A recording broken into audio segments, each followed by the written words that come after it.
Okay, so on my TikTok earlier today, I told like a really shortened version of this story about why sometimes when people say to me, like when I'm being really anxious about things, when they say, well, honestly, what are the odds of that bad thing happening? It is a terrible thing to say to me because every single time that has been said to me, the thing has happened. I just have terrible luck. I also have really good luck too, and that's like a whole other thing. But one time I was driving up to go on retreat and I had been getting these phone calls from my car loan company, like people. And, I finally was like, all right, that's it. So, I answered the phone and I was like, hey, what's going on? Why are you calling me? Our business is concluded, because I'd paid off my car loan like 2 months earlier. And they were like, ooh, actually, you still owe some money for the car. And I was like, are you kidding me? What? And then it turns out it was just like $1.07 because they like misjudged some like weird tax thing or who knows what. So I was like, oh my gosh, paid the $1.07. And, as I was driving up, I was like, that is hilarious.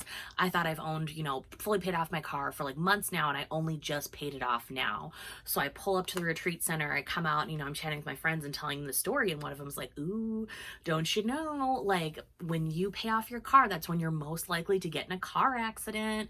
And I was like, you serious right now? And then, one of my friends in the retreat was like, oh my gosh, don't say that because the odds aren't actually that good. And I thought in my brain, and I didn't say it to her at the time, I was like, you have just jinxed me. Anywho, the retreat goes on. I have a wonderful time. And I end up having to leave the retreat early. And they knew about it ahead of time because I had to go to the doctor's office because not even a month before I got in a car accident.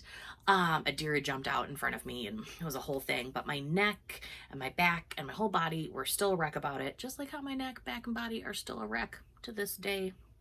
Anyway, so I told everybody like, hey, I've got to leave the retreat a little early. And they're like, yep, sounds good. So as I'm getting ready to leave, it was really snowy and windy and you were hearing reports on the road. And somebody shouted out like, hey, Veronica, like, don't forget to be really careful. We don't want you to get in a car accident as you're leaving. Which that was a jinx. And then I forgot about like the third jinx that happened where a friend also shouted out like, oh my gosh, she can't get in a car accident. She was already just in a car accident. She can't have two car accidents so close together.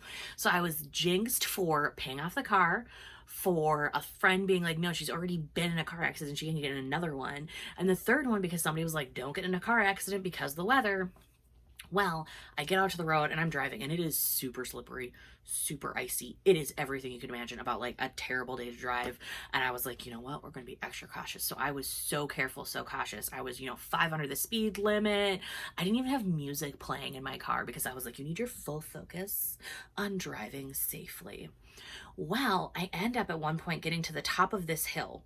And as I'm like looking down this hill, I realize at the bottom, there is a stop sign at the bottom of the hill, which this is a terrible idea when you live in Minnesota to have a stop sign at the bottom of the hill. Like you're just going to slide through it. So as I'm up there, I'm like, you do not slide through that stop sign.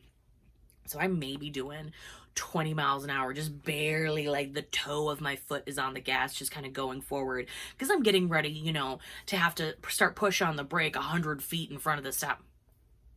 500 feet? I don't know. I'm really bad at like estimating like distances of things. Well, all of a sudden I hit this patch of black ice, which here in Minnesota means it's ice that you don't know it's ice until you hit it because it blends in with the black pavement. So I hit that and my car starts swerving from side to side and spinning and, I'm panicking because this is happening. I'm trying to regain control of the vehicle. But it's also like really slowly happening too because I wasn't driving fast. Well, I end up, getting into the ditch and then I'm trying to, control the vehicle and it's in the ditch and there's ice and they're slipping and I bam right into a telephone pole.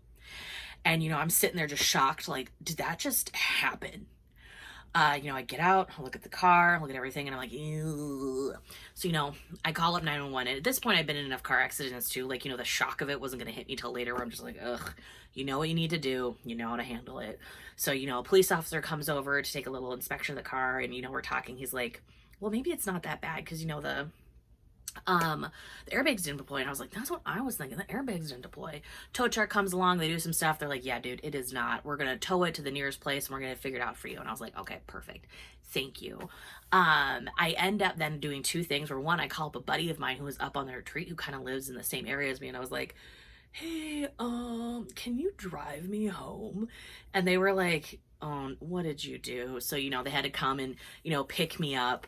And they ended up driving me the rest of the way home because I was quite a bit away, ways away, on this retreat. So we're driving back. I was driving back. That's when I had to call up the doctor's office to be like, hey, I'm going to be like a little late. Because I was just going to get like an Uber. And I did know I need medical attention because I had a history of car accidents and a couple other things where I was like, yeah, I need medical attention right away, which should have been the emergency room, but I didn't know that at the time. Anyway, you know, call the doctor's office and they're like, hey, what's up? And I was like, hey, I'm gonna be late.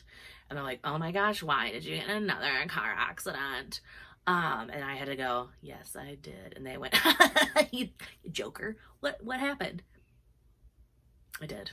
I did get another car accident. So, you know, I show up and they're so apologetic. And I build up a great relationship with this clinic, simply because of the amount of like stuff that I was going to for the previous car accident.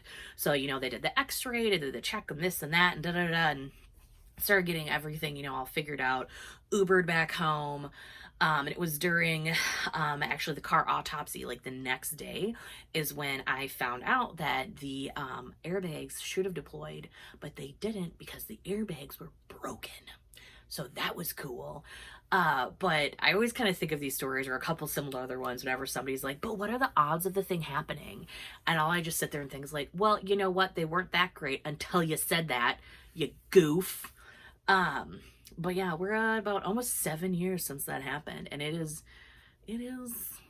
what an anniversary, let me tell you. All right, talk to you later. Bye.